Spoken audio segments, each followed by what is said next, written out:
ठिकाणी निर्धार मोर्चा काढलेला आहे आणि ह्या मोर्चाचे नेतृत्व या ठिकाणी रवींद्र राज्याचे मंत्री प्लीज माजी पालकमंत्री गणेशजी नाईक साहेब करत आहेत. खाली बसा जरा. हो भाऊ, आणि हा जो निर्धार मोर्चा आहे या निर्धार मोर्चामध्ये विजय साळे तुमच्या बाजूची लोक खाली बसवा. तुम्ही हा बसवा सगळी.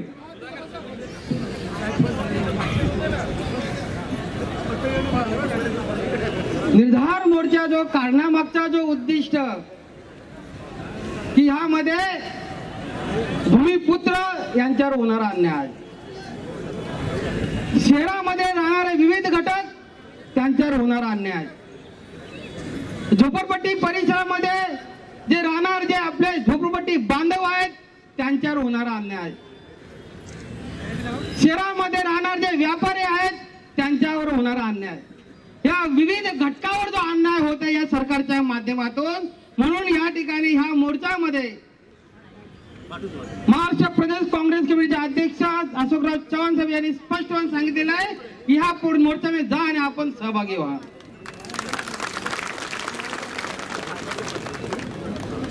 अनेक लोक सांगत आहेत आताच का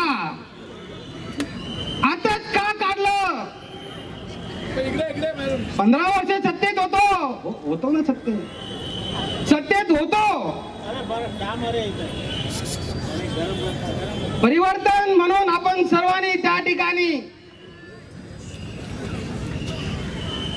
बीजेपी सरकार त्याला बहुमताने निवडून दिलं. वाद नाही, परिवर्तन आहे. राज्यामध्ये आणि केंद्रामध्ये आपण त्यांना अच्छे देईल म्हणून बसवले आहे. आमची हरकत नाही.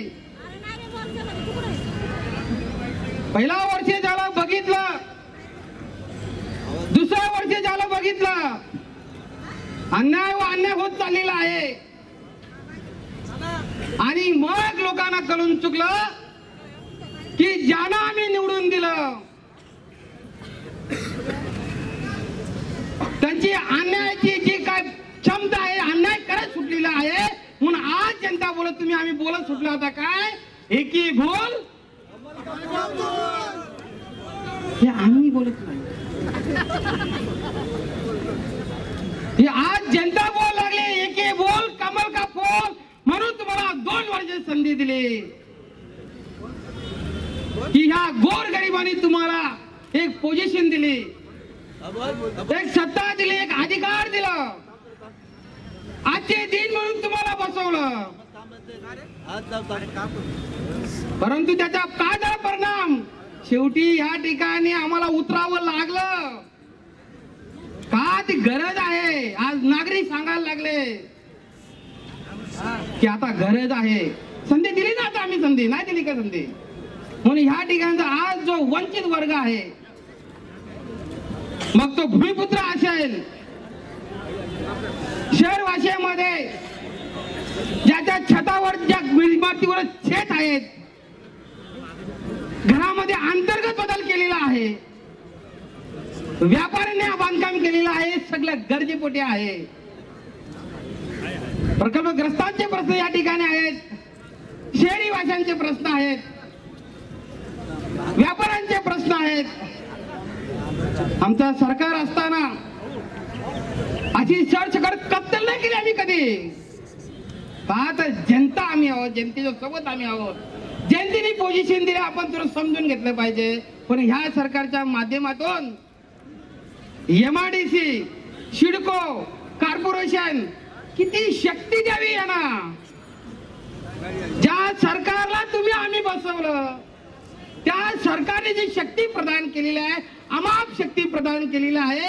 आणि या शक्तीच्या माध्यमातून आज तुमची आमची घरं असतील, कुठले बांधकाम असतील, व्यापार असेल, हा सगळा नेस्ता नाबूद केलेला आहे. म्हणून ह्या वर्ग, हा जो बसलेला वर्ग आहे,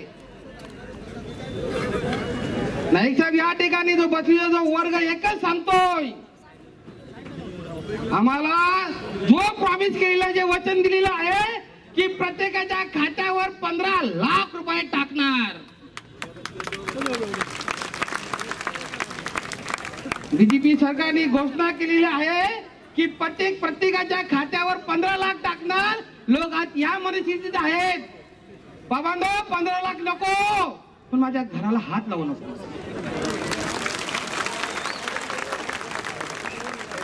तो ग्रामस्थ म्हणतोय 15 लाख नको रे बाबा, पण माझ्या घराला हात लावू नको. हा घर माझ्या शेतात आहे, माझ्या जुन्या बांधकामावर बांधलेला आहे. हा माझा घर जुना आहे, तुझे 15 लाख अजिबात नको. हा जो झोपडपट्टीधारक म्हणतोय 15 लाख नको, ज्या ठिकाणी आहोत आम्ही सुखी आहोत, पण माझ्या झोपडीला हात लावू नको.